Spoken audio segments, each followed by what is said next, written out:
definitely been way too long since the last video. I hear you guys, I'm sorry. It's just, work's been super hectic, which is a good thing on my end, but at the same time, I miss making videos. Even though the quality, it's not the best, I don't have the best camera, editing software, yada yada yada, whatever. But a lot of you may have seen, especially like if you follow London X, Cole Seeley, you know, there's a few other people. Apparently now the new thing, if you have a steel frame bike, is to just strip all the paint off, burn the welds, you know, get that really cool different variations of color around the welds. Like if you four-stroke exhaust, perfect example. It gets hot, the welds change colors, you get that purple, blue, bronze, you know, all those really rich, cool colors. And now people are doing it to their frames. Well, the only steel frame thing I have left, well, I guess the 400's a steel frame, but, you know, whatever.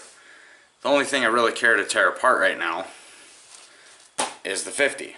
So, we're going to build a Works 50, I guess. I have a new motor for it.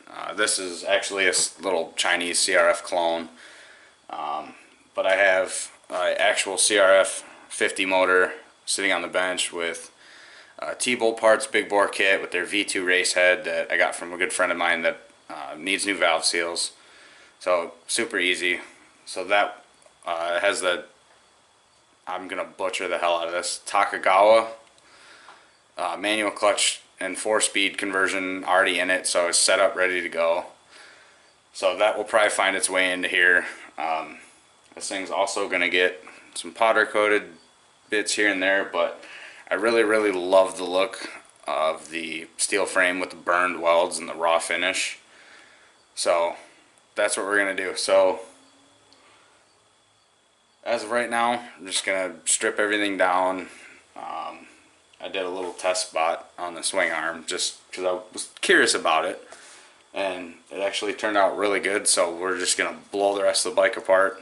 It's a 50, so it's literally 6 bolts and you have a bare frame.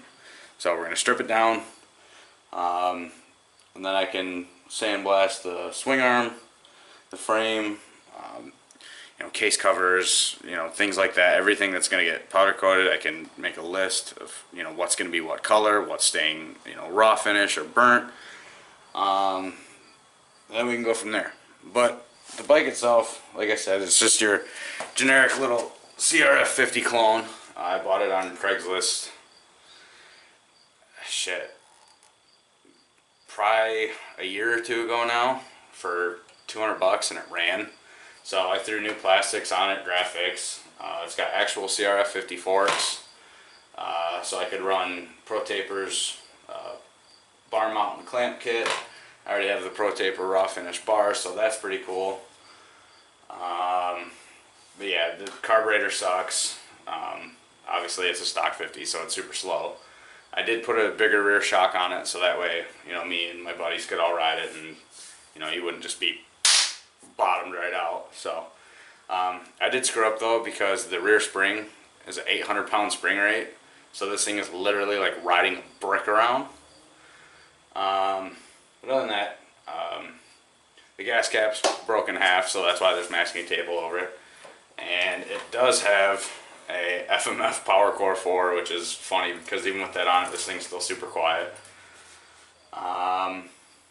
Yeah, just your average little Chinese junkie bike, but I ride it a lot and I have a good time with it. I actually just took it over to my buddy's house yesterday. Those of you who have been with me for a while, you remember Devin with the CR250.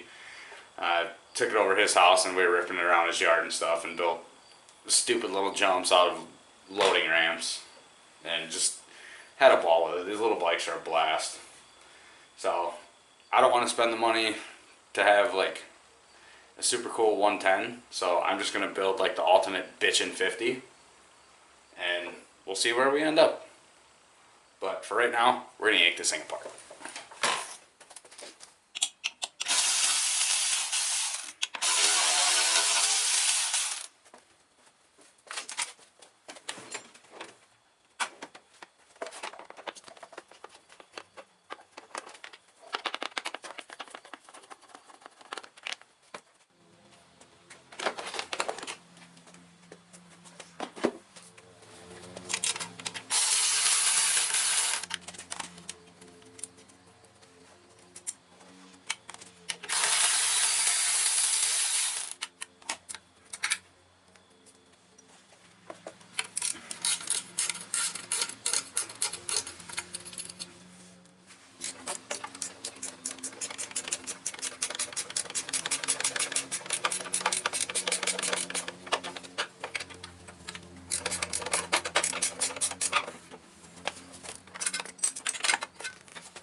And there you have it. That's one bare frame 50 and bare swing arm.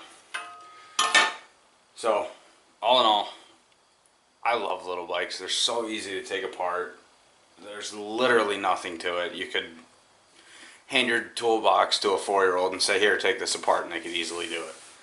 They're just so simple. I absolutely love the little bikes. So yeah, now comes the fun part of, like, especially the swing arm just has all this grease and grit and just nastiness on it. So that's gonna go for a trip through the power washer. Obviously the forks and everything are off. Those of you that are familiar with how crf50 forks actually hold into the frame neck, it took a little bit of off-camera persuasion with a hammer to get it to come loose, because those forks are powder coated, so they're a little thicker, so tolerances are pretty tight. So got all that off, you know, all the wiring's off. Obviously you guys watch me do all that. So everything's gonna go through a run through the parts washer, and then in the next video we'll be sandblasting everything and torching some welds and getting that cool raw look and clear coating it. But that's gonna do it for this one. As always, thank you guys so much for watching. I hope you guys enjoyed the video. If you did, drop me a like down below. I'd greatly appreciate it. Helps kind of get me out there. I'm sure you hear it from everybody you're subscribed to. YouTube's algorithm sucks. So like I said, drop me a like, you know, drop me a comment, let me know what you think of how this is going to turn out, if you think it's going to be cool, or even if you think it sucks. Tell me that, I don't care. But as always, man, again, thank you guys so much for watching. Hope you guys have a killer day, and I'll catch you in the next one. Later.